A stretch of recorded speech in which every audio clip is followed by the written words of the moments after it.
Hi guys, welcome back again to the John Christian Studio Sessions, this time about mastering. Mastering back in the days was being done in external studios with different engineers, and these days you can really achieve a great sound with just using your laptop and the right plugins. And so I'm going to show you around a few tips and tricks of myself, and I'm going to use Next Level as an example track, so check me out.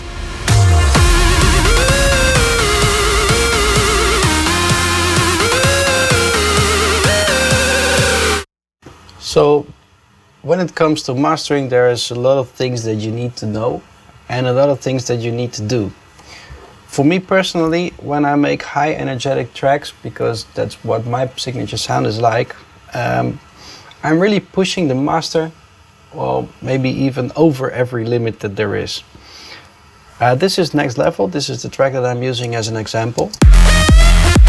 And if I just bypass all the plugins, you will hear the unmastered version of the track. So basically I was thinking this was the right mix, so now I can do the final mastering. But as you know from previous episodes, I was already working with a stereo imager on it, and in this case I didn't use the S1 but the SPL Vitalizer, but basically it does the same. Open up the stereo image, but it was there already while I was arranging the rest of the track. So basically what I do first, I make the decision about the drop, because what I want is that this drop is really hitting hard. So to achieve that, I bounced the track in fragments. So here there is a bounce of the first stage of the production. It's the intro until the drop.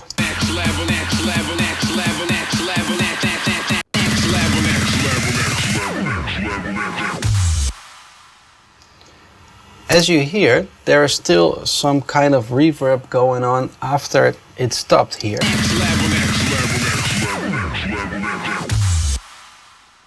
And what I want is that when the beat kicks in, that this is fully quiet, because I need all the attention and all the power in the master for the kick to punch. So the trick of doing this is just to be able to cut it here. So I am sure that all the instruments that are playing in the break are really silent during the drop.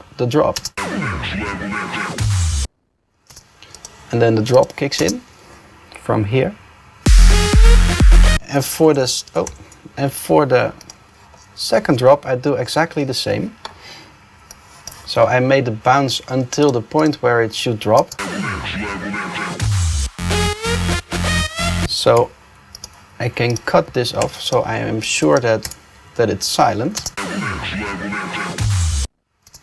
And then the last drop kicks in like this.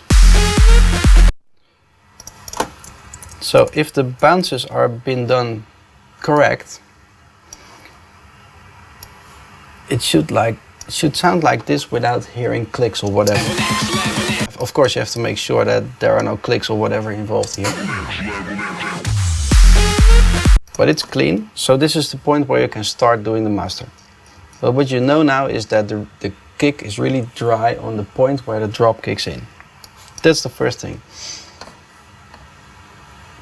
Then I'm going to cut off the lower frequencies, which I don't need, because now it's cut off at 20 Hertz because Logic does that, but I think there's too much sub frequencies going on. So what I do now is just open the channel EQ of Logic and then take down everything below 40 Hertz.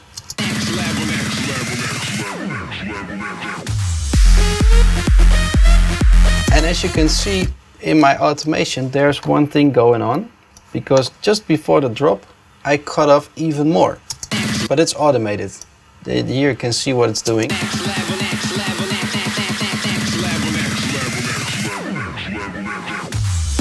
So it's cut until 110 Hertz to make it even thinner before the beat kicks in, so the difference between the break and the drop is even bigger.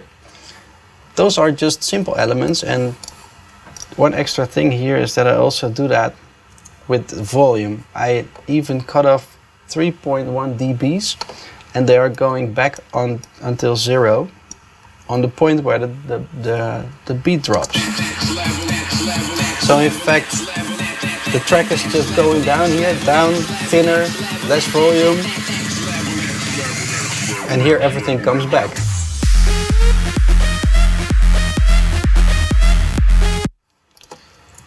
So cutting off the lower frequencies, cutting off the volume, and cutting off the sound signals there, those are 3 tricks that I use in every mastering. And of course, there's still a lot more to tell about this mastering, but for that you have to watch the next episode. See you later. If you have any question about this chapter, or maybe another, just go to my facebook.com/DJ John Christian and leave your comments there.